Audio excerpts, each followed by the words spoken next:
Invité dans quelques instants. Vous savez qu'à partir de ce mois de mai, il y aura dans tous les kiosques de Libreville une bande dessinée, et cela jusqu'au mois de septembre 2009 ou même février 2010, selon la réception et la réaction du public. La bande dessinée a pour titre Alum Dong Minko.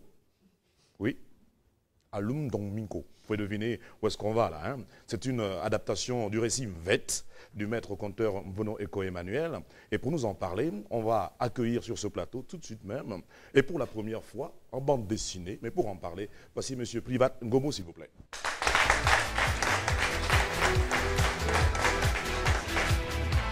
Vous voulez, si vous voulez. Merci, vraiment. Nous sommes tellement touchés par la culture gabonaise, Monsieur Ngomo, qu'on n'a pas hésité un seul instant de vous inviter sur le plateau de l'émission Ça se passe ici. Et nous remercions toujours Zen au passage. Et nous excusons auprès de nos téléspectateurs parce qu'on n'a pas eu notre première partie d'émission. Avant de parler de la bande dessinée en tant que telle, j'aimerais quand même que Monsieur Ngomo se présente de façon complète. Oui, bien sûr. Mais d'abord, permettez-moi de remercier et de remercier la Direction Générale de Télé-Africa pour l'occasion qu'elle m'offre aujourd'hui de pouvoir faire la promotion de cette bande dessinée, en fait, que nous avons intitulée Millennium Mvet, c'est-à-dire le Mvet sous les formes du 3e millénaire, et avec pour premier récit Alum Dong Minko. Ça, c'est pour l'accent.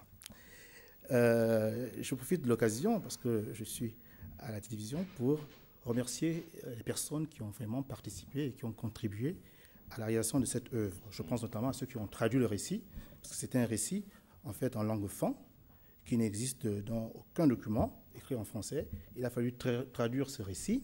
Je remercie ces personnes qui ont traduit le récit. Il a fallu ensuite mettre le récit sous un scénario adaptable à la bande dessinée. Il y a eu des artistes gabonais qui l'ont fait.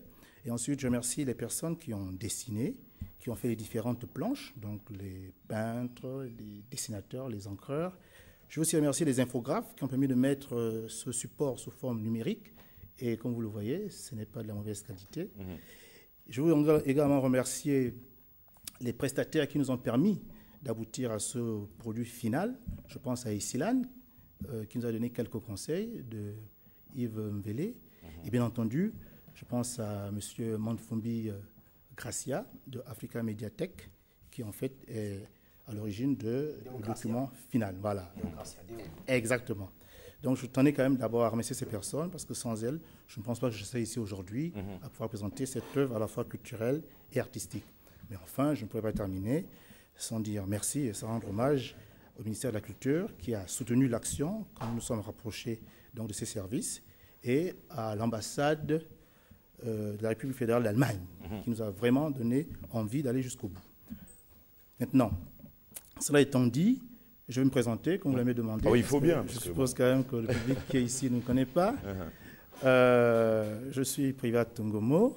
Certains prononcent le T, pas d'autres. Donc, c'est chacun selon sa façon. Je suis informaticien.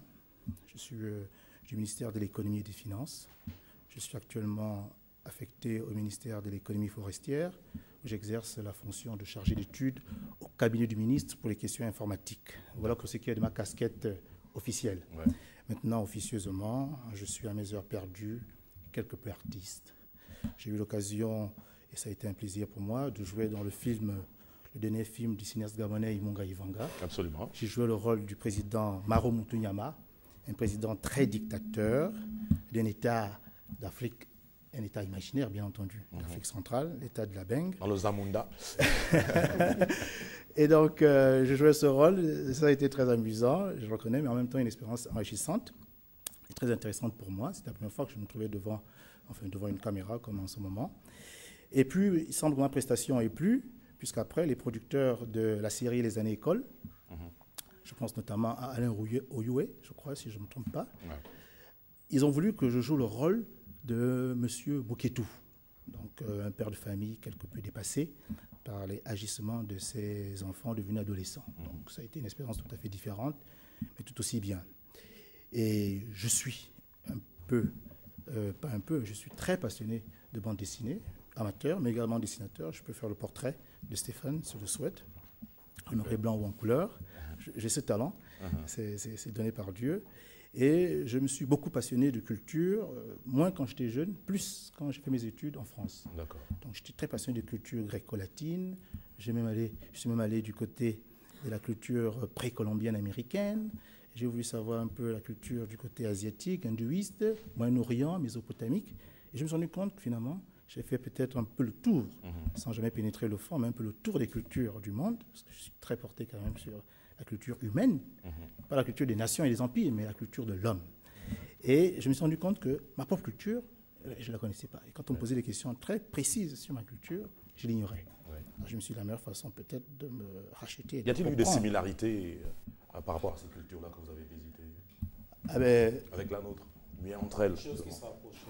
Bon, vous prenez par exemple Prométhée, le mythe de Prométhée, d'accord? C'est-à-dire l'homme qui veut arracher le feu aux dieux pour devenir puissant.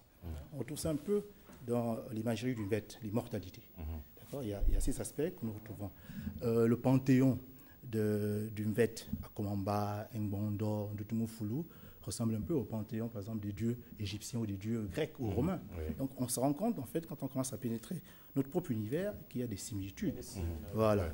Ces similitudes ne veulent pas dire forcément qu'il y a un point commun, que l'on peut situer dans le temps et dans l'espace. C'est simplement les similitudes que nous constatons. Absolument. Donc voilà ce que je peux dire très brièvement de moi en ce qui me concerne. Ok. Privat Ngomo, on va parler du VET avec cette bande dessinée que vous nous apportez.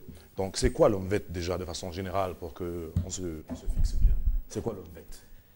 Alors, moi je considère que toute personne issue de la culture fon est tributaire du VET, donc peut en parler. Même si certains sont plus initiés et ont abordé la question avec plus, j'allais dire, de compétences, puisqu'elles ont parfois travaillé longtemps là-dessus. Je pense aux compteurs de VET qui sont initiés. Et je pense aussi à ceux qui, comme Grégoire Biogo, ont décidé de faire des études et ils ont nommé cela la mvétologie. Donc c'est un aspect, une question qu'ils abordent avec bien de compétences.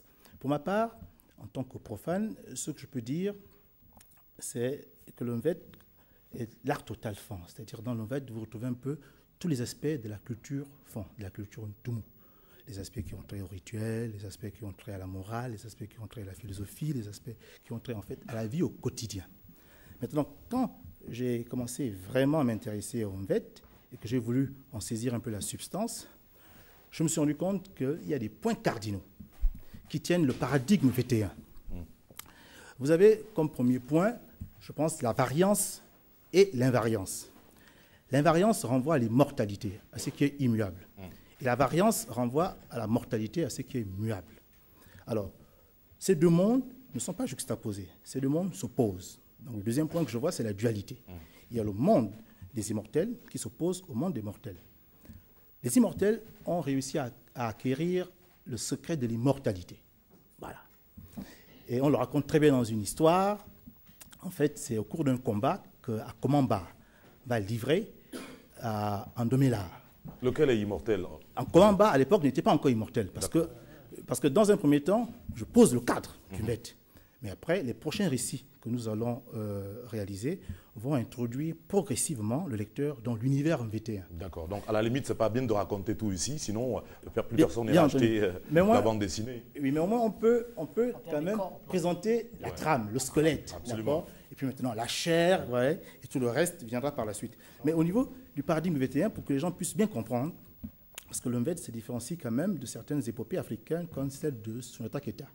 Parce que dans le MVET, il y a une partie, comme je disais, variable ou bien variance, et puis une partie invariable ou bien invariance. La partie invariance renvoie à l'immortalité. Et la partie variance renvoie à la mortalité. Donc, celui qui est immortel a le secret de l'immortalité. Et il habite à Ngon, le pays des immortels. Le chef suprême s'appelle Akomamba, le patriarche. Il symbolise le pouvoir politique. Il y a le pouvoir mystique également, qui est symbolisé par un prêtre magicien qu'on appelle Angumbrose. Il y a le pouvoir militaire, d'accord, qui est tenu dans les mains d'un Ngbondo. donc le chef suprême des armées d'Engon. Il y a le pouvoir administratif, qui est assuré par Angonozo, donc le gouvernement militaire. Et enfin, il y a le pouvoir économique et financier, qui est détenu par Mzamutu. Adza, c'est ce qui est plein, donc il est très riche. On raconte que quand vous venez chez Mza, si vous citez un nom, il y a un enfant de ce nom qui arrive. C'est pour dire que dans son village, il y a tout le monde, toutes les richesses. Voilà pour ce qui est un peu des 5 pouvoirs qui sont à Engon. Et de l'autre côté? Non, mais je continue quand même sur le côté invariant. Tout compteur de vête, dans son initiation, doit connaître les personnages par cœur. Il ne peut en inventer aucun. C'est ça la partie muable, la partie mortelle, c'est figé. Vous voulez savoir qui a Komamba, qui est sa mère, quelles sont ses caractéristiques, son tempérament, quelle est la vie qu'il a vécue avant de devenir le grand chef suprême d'Engon. D'accord? Quels sont ses totems, ses fétiches. Il faut savoir qui a Komamba, il faut savoir qui est Mazamutu, il faut savoir qui sont les guerriers d'Engon, Zemodan, voilà, et tout le reste. Donc ce sont des personnages figés, ce sont des figures imposées, que le compteur doit connaître par cœur. Partie invariable. Partie variable, il y a maintenant les mortels. Compteur Nevette, justement, a cette liberté de créer un mortel, lui donner un nom, et c'est souvent ce mortel-là qui va déclencher la guerre. Et ici, nous avons comme mortel Alumundonminko. Alumundonminko. Voilà. Et c'est celui qui est sur l'affiche, là. Et c'est celui qui est sur l'affiche. Donc, il a été créé par Mvomeko, c'est un mortel, et ce mortel, et ça c'est un 3e point, d'accord, du paradigme VT1, ce sont souvent les mortels qui vont aller provoquer, d'accord, les immortels. Les immortels ici symbolisant le bien et les mortels le mal. Et c'est généralement le mal qui porte l'attaque primordiale. Et enfin, le 4e point que moi j'ai pu déceler, c'est qu'il y aura toujours le triomphe du bien sur le mal. Donc les immortels viendront toujours à bout de leurs adversaires mortels. Donc si on veut simplement schématiser, au niveau du paradigme VT1, c'est ce qu'on peut retenir. Donc de tout ce que j'ai pu lire comme œuvre, les discussions que j'ai pu avoir, il en ressort cette dimension-là, de variance, d'invariance, de mortalité, d'immortalité, de variabilité et puis d'invariabilité. Donc au niveau de la création, chez le compteur d'une bête, il ne se limite que... Il ne peut créer des personnages que du côté des mortels. Voilà, il ne peut créer des personnages que du côté de Queen. Là, il a la libre expression totale de sa créativité. Mais à Engon, vous ne créez aucun personnage. Ils sont tous connus. Ces personnages ont réellement existé? Bon, la question reste posée. Elle renvoie donc peut-être à des études scientifiques qu'il faudrait faire, des études académiques. Nous pensons... Des légendes, nous pensons... Une légende, Bon, mais une légende parfois peut partir d'un point de vérité, qu'on grossit après. On veut peut-être galvaniser le peuple à un instant donné, d'accord? Et on se dit, bon, peut-être que si on prend tel personnage qui a été valeureux, si on grossit un peu les actions qu'il a eu à mener, cela pourra faire revivre la mémoire de ce personnage et peut-être booster le peuple vers quelque chose de meilleur. Donc, dans la légende, je pense qu'il y a un point de réalité. Maintenant, est-ce que tous ces personnages ont existé? Je pense, moi, personnellement, que non, mais je m'engage, là, personnellement. Par contre, je peux dire que ces noms renvoient à une symbolique, à une représentation culturelle. Je disais tout à l'heure, quand on était un peu en off, qu'à Komamba, d'accord, ce n'est pas tant le personnage qui intéresse, mais ce nom-là, Akoma renvoie déjà à Komaya, ce qui a été préparé, Akoma, préparé. Akoma, oui, et Mba, ça veut dire commander, d'accord, le commandeur. Donc Akomamba, c'est l'homme qui a été préparé pour commander. Ah bon? Donc son nom renvoie, oui. Est-ce que ce nom Mbala, qui est un nom, on le sait, très politique, n'a pas un rapport avec le pouvoir de ces hommes-là au pouvoir? Parce qu'il y a beaucoup de Mbala. Écoute, c'est vrai que... Bessol, Baobab, Casimiro Yemba. La plupart des Mba, c'est des commandants au niveau de... Massimba. Est-ce qu'il y a un rapport? Non, là c'est un Mba. Là, il a calé. Rafistolé. Bon, non, c'est une question très taquine. Je vais essayer courageusement d'y répondre. Vous savez, je suis fonctionnaire de l'État gabonais. Je peux à tout moment, au cours d'un conseil des ministres, ne plus être parmi ces Gabonais qui sont un peu à l'aise. Mais bon, je suis un homme courageux, je vais répondre. Chez les fonds, le nom n'était pas le fait du hasard. Ça pouvait être, par exemple, un nom attribué à un enfant qui est né dans des circonstances bien particulières. D'accord? Vous pouvez être né lorsque le village a pris feu, on vous donnera un nom qui renvoie à cet événement. Vous pouvez être un homme né parce qu'on avait besoin d'un chef vraiment pour commander la tribu. Donc peut-être que votre nom, comme vous êtes appelé à être un leader, à être un chef, un commandeur, votre nom, vous pouvez porter le nom de Mba. Parce que Mba renvoie naturellement au commandement. C'est un nom de commandement. Lorsqu'un homme s'appelle Mba, il a, semble-t-il, un peu dans son nom déjà, l'essence du commandement. Voilà. Qu'est-ce qui arrive à matérialiser maintenant ce fait-là? Je ne sais pas trop comment expliquer ça. Comment faire Quel est passer... le poids d'un nom? Comment un nom peut arriver à matérialiser Ouais, un certain comportement, un comportement. être. Oui, Mais c'est c'est vrai. psychologique La magie aussi. des prénoms, comme on dit. Hein. C'est pas psychologique. Vous voyez, parfois, vous allez dans un magasin, vous achetez une petite pancarte, il y a marqué Régis. Et puis, les Régis sont comme ça, comme ça, comme ça, comme ça, comme ci. Voilà. Et puis, il y a 15 millions de Régis sur Terre. Comment peut-on expliquer que Régis ait influencé le comportement, le prénom de toutes ces personnes? Moi, j'y crois pas, de toute façon, parce que tous les Régis ne se ressemblent pas. Oui, mais il reste que le nom ou le prénom renvoie, semble-t-il, à une fonction sociologique. On vous donne un nom parce que pour la personne qui vous donne ce nom, il y a un sens. Votre vie a un sens. Et donc, on veut dans ce nom donner à votre vie un sens particulier. Oui. D'accord? Et si on vous répète depuis votre jeune âge que toi qui es né, d'accord, en telle période, quand le peuple, la tribu se portait mal, nous avons mis tous nos espoirs pour que toi, un jour, tu sois le chef. Il faut que tu comprennes que tu dois un jour être le responsable de ta mère, de ta grand-mère, de tes frères, de tes sœurs. C'est Vu toi. comme ça, oui. Donc, on prépare psychologiquement la personne à assumer son nom. D'accord? Et puis un jour, à le revendiquer.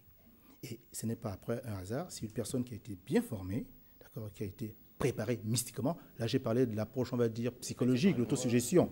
Mais il y a aussi la dimension mystique. Lorsqu'un enfant naissait chez nous, les femmes, on le prenait des mains de sa maman, on l'amenait dans la forêt pendant 3 jours. Et là-bas, on le préparait. On le mettait sur des feuilles de bananier, on mettait de l'eau, on faisait donc du mixage, on le préparait. Ouais. On crachait sur lui, on disait les bénédictions, tu seras un homme puissant, tu auras beaucoup de femmes, tu auras beaucoup d'argent, ou alors tu seras le guerrier le plus invincible. Et c'est ça qu'on disait à l'enfant, il était tout petit, il ne comprenait rien. Puis il grandit, et puis on lui rappelle de temps en temps que son rôle à lui, c'est d'être un jour le chef. Il se conditionne.